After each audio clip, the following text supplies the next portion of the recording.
Former opposition leader in Zimbabwe, Nelson Chamisa, has officially announced his return to politics.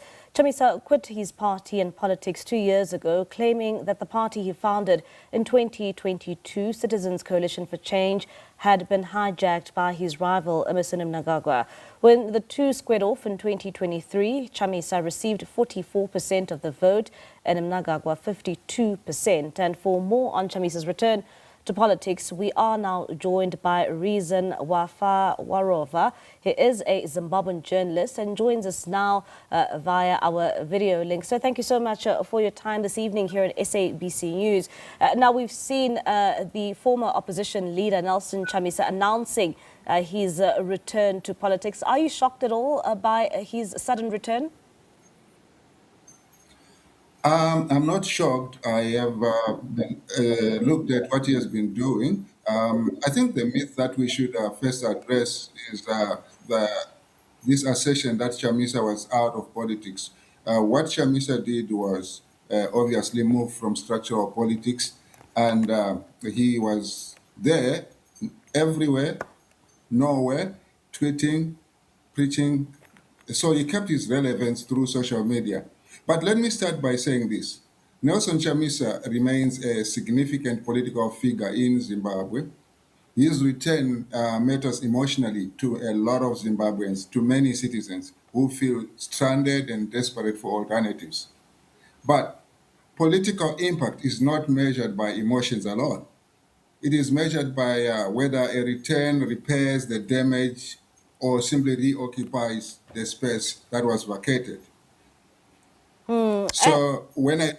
Yeah, and looking at his sort of return now that we are seeing when it comes to the reports, do we know in what way or shape, his role now in politics will look like?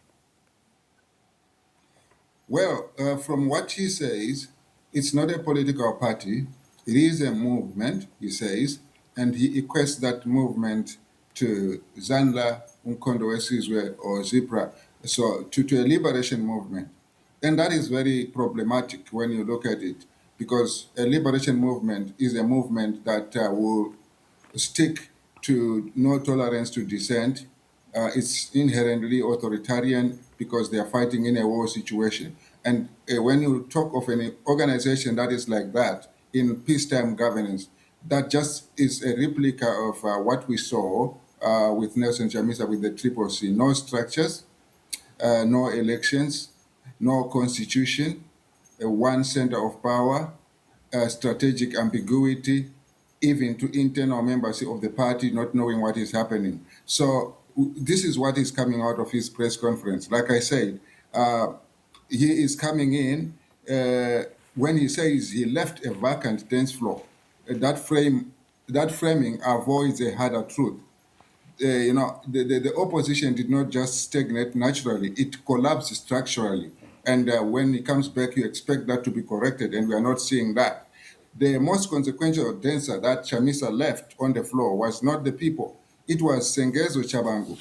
And because he left Sengezo Chabangu there, Chabangu was enabled by absence of a constitution, centralized personal authority, strategic ambiguity, and that vacuum allowed parliamentary recalls of genuinely elected MPs replaced by those plugged to ZANU-PF. So you look at it, you have a captured parliament as a result. Yeah. So that wasn't an accident. Yeah. Yeah, and looking at this, this announcement coming out from Nelson Chamisa, how have Zimbabweans reacted to this? Mixed feelings, Ambala. There is obviously the supporters that feel stranded, emotionally attached to the idea of hope and this attitude that is so unfortunate for us Zimbabweans, the messianic attitude of a leader that's just going to do for us. So there's that constituency. There is obviously a constituency of very worried former supporters of Nelson Chamisa who are saying you cannot just walk out willy-nilly and come back when you want, you're taking us for granted. There is obviously a constituency of scholars and thinkers and professionals, you talk of your intellectual community, who are quite analytical and trying to ask the hard questions here. there is obviously the element of ZANU-PF itself panicking. So Chamisa, in terms of charisma and influence, is still significant. But the question is, does he have the structure? Because if he doesn't have the structure, he's just going to repeat what we have seen in the past. And when it comes to the criticisms, like you're saying, that, there are mixed views in terms of his return to politics, and those who were unhappy when he left the Citizens Coalition for Change, what chance does he have should he go up against those in the political space right now in Zimbabwe? Definitely, Chamisa has an impact in terms of creating the political interest. But what sustains this, you're talking of 44% and 52% from Mnangagwa. This is when Chamisa still divided the party after Morgan Tsvangirai's death.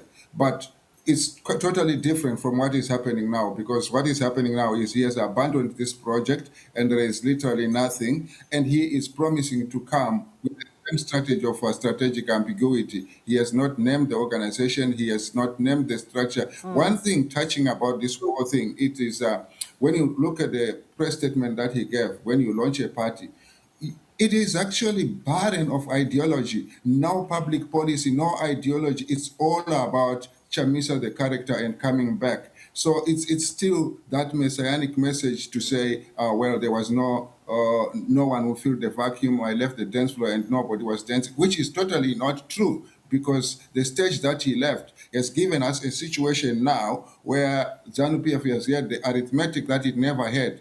It manufactured the two-thirds majority that is going to be used to extend Mnangagwa's presidency, which is, he thinks nothing has been happening. But that same stage that he vacated has created that manufactured two-thirds majority in parliament. And now Chawangu is saying we don't need elections until 2035. This is the whole thing that Chamisa is missing. So when he comes back, people are disgruntled. ZANU-PF did not have two-thirds majority. If what happened did not happen, if he didn't abandon, they would struggle to get a bill passed into law without the support of the opposition. But now, Okay, then. Thank you so much for that insight. That's Reason Wafawarova, a Zimbabwean journalist. They're talking to us about Nelson Chamisa's return to politics.